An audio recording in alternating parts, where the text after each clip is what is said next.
Hello, I'm Richard Vobes, the Bald Explorer, out on another walk, and this time, ladies and gentlemen, a slightly different type of walk because I'm joined by the effervescent Marq English. I've never been called effervescent. Have you not? Well, effervescent in today's show.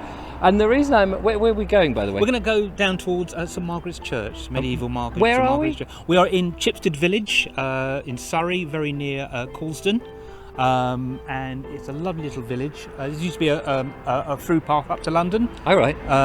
Is it not a through path anymore? No, well, it's still it's still a road, yes, but it was used for many years before it became a proper road. And we're starting by this delightful pond, aren't we? Elmore Pond, yes, Pond. where the horses used to stop, have a drink on the way up to London. Anyway, we're not really here for the history or even the location, because in today's video, ladies and gentlemen, I wanted to get underneath. I wanted to scratch the surface of Marq English. I know I'm digging myself... Oh, matron! Matron, I'm digging myself holes as I do generally. So this is about who is Marq English. As you know, I've done several walks with Marq. He's a delightful chap. He's taken me into Surrey to explore Surrey. And so as we walk today, we want to find out where he comes from as a filmmaker, what got him started, and the sort of things he wants to do in the future. And I know as we film this, you're days away from going to Miami? Yes, next week. Next week. Wednesday off to Miami. We'll do some vlogging and travelling and do a big bucket list. Go to Key West. Wow. Which I've been wanting to go to for 30 odd years. So I go to Florida quite a lot often. Not for the theme parks or anything like that nonsense, but just to get off the beaten track. I'm just going to go through here because it's a bit complicated. Yeah, so I'm going to go through a gate in a minute. Oh, something's just flown on my head. It's gone now. Oh no, is there something on my head? No. Oh, it must be. It must be cobwebs. Anyway, right, we have got a road here. We're going to go there. Right, we just wait for this to cross. So, my first question then: you're a filmmaker. You've been a filmmaker for many years. So I've been told. What? Well, that's what you told me anyway. Yeah. Dead rat on the road, ladies and gentlemen. What got you into filmmaking? And just before you answer, I'm going to turn the camera around so we can see the gate we're going to walk through. I just have always been fascinated by visual material. I grew up on sort of Star Wars generation, which was a big influence for me. Thank you very much for doing all the gate gate work. I love being gate man. So those kind of movies were the sort of got me started. I've always been a bit of a sort of sci-fi fantasy fan. Although most of my films I've done over the years have been comedies. So I'm a big comedy fan. So yeah, it's just that visual medium. You know, I actually work in theatre, but I prefer film. So yeah, it's just really the way you can construct a story visually. So when did you start? When did you start filming? We did our first rather rubbishy movie on Super 8 back in 1989. I remember Super 8. Fantastic. Lovely Super 8. And it's a little science fiction bit with no sound. I thought, I can add on sound later. And then we did a fan movie in 1991, 1992, based on a very famous science fiction BBC TV show, which was I watched actually the other day because it's the 25th anniversary of it. So I thought it stands up pretty well, you know. Didn't do much during the 90s because I was working abroad, and then we did our first proper movie in 2001 called Dawn Raider, which was another fantasy epic. I say loosely, with a terrible script. I think we go it's this way. But yeah, and all for sort of the noughties, I did sort of a lot of comedies, sort of short films. I ran a short film festival for 4 years. Oh right. Which we did around called the Sutton Film Festival. And got some amazing friends I still know now from submitting content to that. And also a lot of documentaries. Obviously, people know me. I do paranormal research, and we have our own team called Spiral Paranormal. So we've done 52 episodes of that. Some have been on sort of satellite TV. So I'm just going to ask you now about your paranormal stuff. Because what got you into the paranormal and the filming particularly? Well, I've always been fascinated by the unknown ever since I was a kid. Yeah, because you say you're a skeptic unless you're. Oh, I'm very sceptical. Yeah. Skeptic doesn't mean you don't think there's anything in it. If I didn't think there was anything, I wouldn't investigate it. Right. You know? Okay. But I'm open to more inquiry. Someone says, I don't know. Primarily I'm interested in ghost spirits, that kind of thing. You know, but if someone says they've seen a ghost, I say, well, okay, I'm not taking that away from people. I'd like to say, okay, well, what was the nature of you seeing this particular ghost? What were you tired? Were you drunk? Yes. I think I said this on the Waverley Abbey episode. Yes. What we did. You know, there's other reasons. What kind of time of day was it?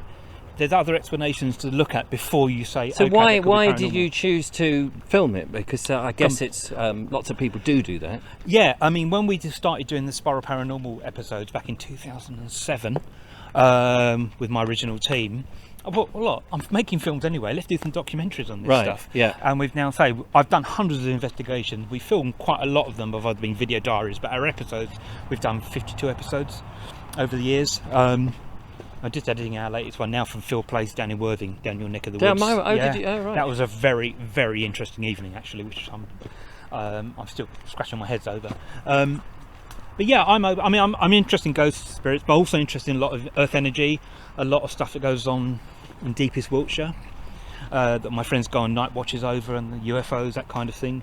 Not UFOs as in little alien people, none of that. Just objects which have not been identified. Yeah, I've seen 2 UFOs and I still can't explain. So what about the future then? Where are you? You've sort of changed tack a little bit with vlogging. I know you're sort of, that's very much, I'll let you go through the gate first, very much into vlogging. Yeah, I mean, I was vlogging before vlogging was a thing. Like you were podcasting before podcasting was a thing. I found old videos of me, I think, well, that's me vlogging, basically, but it wasn't called that then. This is on YouTube. I've been on YouTube since, 2006?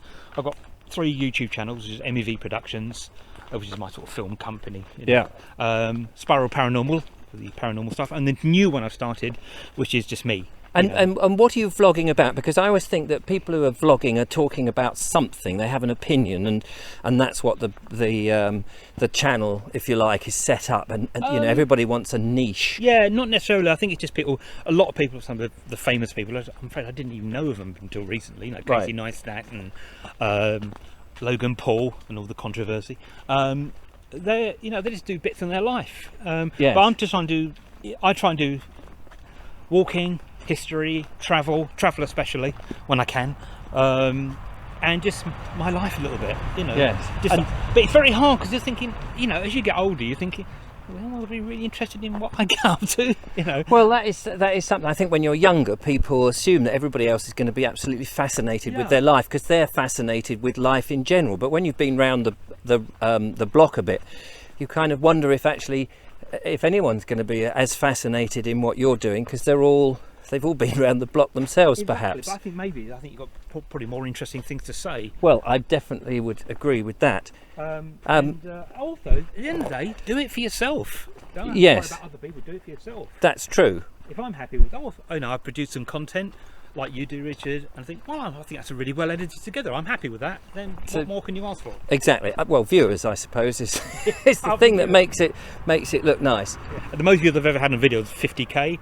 That's only because it was linked by the Daily Mail. It was a Spiral Paranormal episode. So tell me about your walking videos, because obviously my audience know that I do a lot of walking, and we're walking now in these delightful woods, and we've been kind of ignoring them because it's not really about the woods today. But tell me about your channel and where you're taking that. Well, the new one is called Marq English Travels and Tales, and it's just basically me vlogging, going places, having walks like you do, and just sort of doing it more for me, really, as opposed to trying to be a unit. Like the Spiral Paranormal is a separate thing. What equipment do you use? I'm just curious about the sort of being another filmmaker. What sort of gear do you like to use? Presently, I'm very much I want to move more onto DSLRs. I'm looking at the Canon GX7X Volume 2. I think I've pretty. So these, for those that don't know what a DSLR. Thank you. Digital single lens reflex. It's the new trend that everybody's moving away from camcorders into what used to be stills cameras are now movie cameras. And I have to say, I think for vlogging and for some stuff they are really good. For other stuff, the old professional cameras that I used to use are still also very good because all the controls are on the outside. But listen, we're going to disappear into the woods now, but we've sort of run out of time on my little video. That's right. I want to use GoPros as well, of course. And he's got the one up from me on the GoPro, so there we go. Well, I wish you ever so much success with both your channel and your trip to Miami. Thank you. We love seeing your stuff on the Facebook group that we have, because I have to remember that there's an audience who purely watch on YouTube.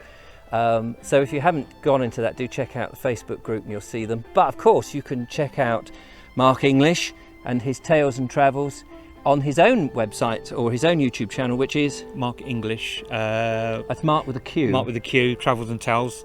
I've got 3, Spyro Paranormal, MEV Productions or Marq English, so 3 channels. So that's brilliant. There we are. That's the inside of Marq English and his stuff. Thanks for that, Mark. You're very welcome. And there's a man now just about to open up his... Oh, it's a woman, actually. Going to open up their gate. So we're going to disappear into them and hide in the woods. Till the next time, thanks so much for watching and check you out again. See you. Bye-bye.